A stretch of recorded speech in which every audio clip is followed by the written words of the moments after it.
We are in the midst of the worst drug crisis in U.S. history. The drug is fentanyl, and unlike cocaine and heroin, it's a purely chemical, man-made drug. It's cheap to produce, easily smuggled, and packs an incredibly addictive punch, 50 times more powerful than heroin.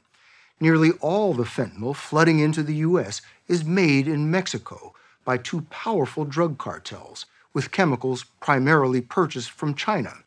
And as you're about to hear, it is frequently hidden in counterfeit pills made to look just like prescription drugs. It's the scourge of our time. Last year, more than 70,000 Americans died from fentanyl. That's a higher death toll than U.S. military casualties in Vietnam, Iraq, and Afghanistan combined. The story will continue in a moment. We were so naive to fentanyl. We thought fentanyl, you hear about it, but you think, oh, that's just affecting people on the streets, homeless people, drug addicts. No, it is so insidious. Angela King and Mike O'Kelly lost their 20-year-old son Jack to fentanyl last Thanksgiving. A junior at the University of Georgia, Jack had come home for the long weekend and was out late partying. He was at a friend's house, so I had gone to bed, a little worried. The next morning, he couldn't reach Jack, so he used Find My iPhone. When I could see where he was, I texted the mother of the house, who basically sent me a message back, oh, we're not there, door's unlocked, they're asleep. At 11 o'clock Thanksgiving morning, Mike went upstairs and found his son in bed, unresponsive. I noticed his chest wasn't moving, so immediately pulled him out of the bed. I had performed CPR for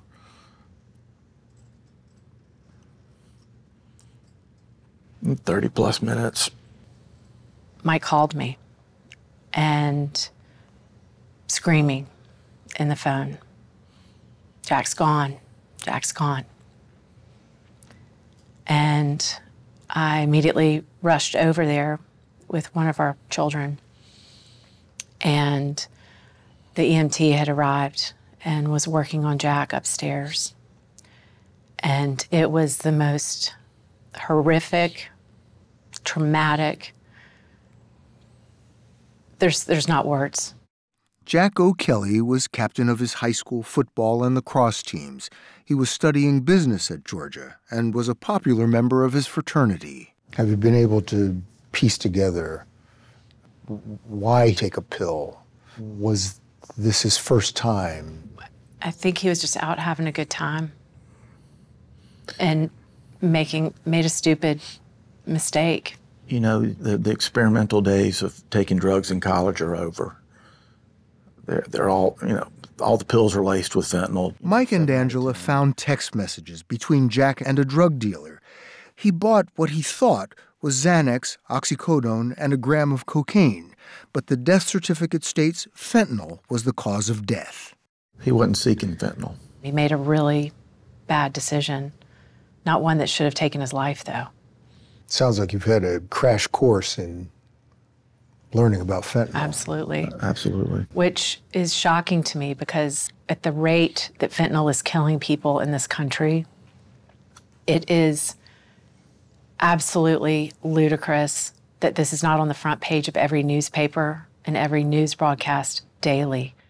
Fentanyl is a synthetic opioid, a chemical cousin to morphine, originally designed for hospital patients in extreme pain. Now it is in cities and towns in all 50 states. Frequent users heat up fentanyl powder and inhale it. But more often, it's sold in pill form, deliberately made to look like real prescription drugs. The one on the left contains fentanyl. Just 2 milligrams, an amount that fits on the tip of a pencil, can kill. The cartels don't sell fentanyl as fentanyl. They hide it in other drugs like cocaine or methamphetamine or heroin. They make it into these fake pills that look identical to pharmaceutical drugs that Americans would recognize, like Oxy or Xanax, Percocet, Adderall. It will be a very massive high that is very short. And that person, they're betting, if they survive, will come back again and again and again to buy more. 3 years ago, Ann Milgram, a former Attorney General of New Jersey, took over the Drug Enforcement Administration. Since then, fentanyl has claimed more than 200,000 American lives, although deaths appear to be leveling off. Fentanyl is impacting every part of the United States. It's impacting our communities, it's impacting our kids, it's impacting our economy. One of the things that I've learned over the last few years that really stays with me is every single week we lose 22 teens between the ages of 14 and 18. Every week? Every single week, we're basically losing a high school class somewhere in America. She started putting pictures of people who died from fentanyl in the lobby of DEA headquarters, a daily reminder of the drug's catastrophic impact. We're losing a generation. That's what this is. Yes. You can see it so clearly when you look and you see Americans from all walks of life, all states, all communities, young and old, every background possible. We have folks in military uniforms. We've got babies. Oh my God. You can Someone who see. just picks up a pill that a parent dropped. Yes. The DEA is part of the Department of Justice and conducts intelligence gathering and counter-drug operations worldwide. Milgram oversees 10,000 employees. As complex and as massive a problem as this is, it's also not a whodunit. We know who's responsible. It's the Sinaloa cartel and the Jalisco cartel that are based in Mexico. They dominate and control the entire global fentanyl supply chain, starting in China, going to Mexico, coming into the United States. Milgram told us this crisis began 10 years ago when the cartels started to wrestle control of the supply chain from China and began making fentanyl in clandestine labs in Mexico. So these two drug cartels from our neighbor, from Mexico, are responsible for almost 70,000 American deaths a year? Yes. How do you fight that? We've taken action over the last 3 years against every single part of that global supply chain, charging Chinese nationals with selling fentanyl precursors, charging and indicting, investigating members of these cartels at every level, and then finally taking hundreds of millions of deadly doses of fentanyl off American streets. And we're making progress, but there's so much more that needs to be done. The majority of the fentanyl that we're seeing, about 90+%, is coming in passenger vehicles. Commissioner Troy Miller, a 30-year veteran of U.S. Customs and Border Protection, told us almost all the fentanyl coming into the country is smuggled through legal ports of entry like here at San Isidro, between San Diego and Tijuana. It's the busiest land port in the Western Hemisphere. What percentage of the smuggled fentanyl do you think you are catching? You know, Bill, I don't know what percentage we're catching, but I can tell you we've seized 27,000 pounds of fentanyl in fiscal year 2023. Miller took us for a bird's eye view to see the magnitude of the challenge. So this is the wall, comes right up to the port of entry, and it resumes here. That's Mexico. More than 60,000 cars snake through 34 lanes 24/7.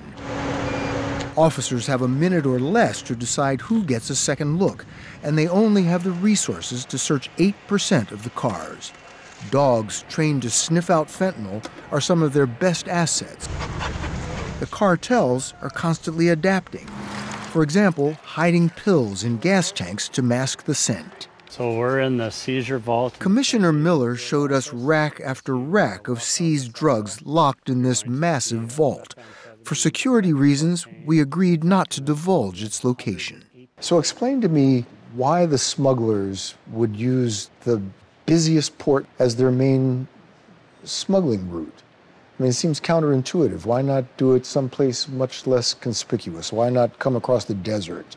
Well, in the San Diego field office, we're seeing 200,000 people a day. Every one of these 200,000 people is presenting themselves as a legitimate traveler.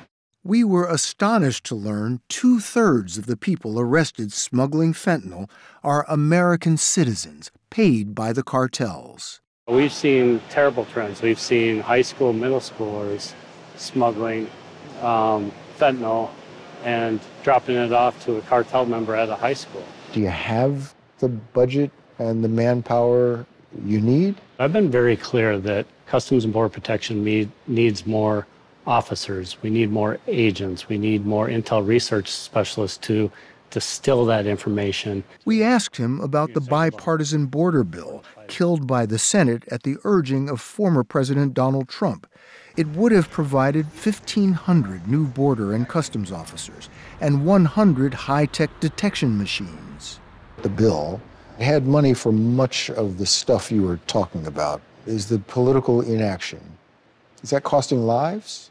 What I can say is we need more resources to do our jobs, and we need to all get on the same page and tackle this together. Sherry Hobson saw the fentanyl crisis coming. As an assistant U.S. attorney in San Diego, she prosecuted Mexican cartel cases for 30 years before retiring in 2020. Cartels are very business-oriented. They look for profit. They look for perpetual power. They're institutionalized. So it sounds like you're saying they're very sophisticated. They are. They do their homework. They do their analysis. She says the cartel's move into fentanyl was entirely predictable. When the U.S. opioid crisis triggered a crackdown on the drug industry and many companies were sued by ravaged communities, the supply of legal opioids dried up, but the demand from Americans addicted to the drugs did not. It's very strange to think that the pharmaceutical industry basically set the table for the Mexican cartels to come in and dominate. That's incredible. It is. So I think what happened was they said, you know what, we have an open market. We have millions of people that are addicted to oxycodone. We can do fentanyl. We can create these counterfeit pills, and we can sell them. So the Mexican cartels just filled this vacuum. Fill the void, fill the vacuum. So the opioid epidemic definitely started this arc that we're on. The head of the DEA, Ann Milgram, agrees the U.S. drug industry bears a lot of blame for igniting the crisis, but says social media companies are fueling it today. The companies say they're taking steps to combat this. And what's happening on social media? The cartels use it to organize themselves, to get individuals who will carry the drugs across the border from Mexico, to post ads for drugs and to sell drugs, whether it's Snapchat, Instagram, TikTok. There are drugs being sold there every single day. And 7 out of 10 of those counterfeit pills the DEA tests have a potentially deadly dose of fentanyl. Angela King and Mike O'Kelly say that's information every American needs to know. It's a war. It's a new drug war. And that drug war is totally different than anything we've ever dealt with before, because now we're losing our young ones. And whatever the government's trying to do, I'm glad they're doing something. It just doesn't seem to be enough.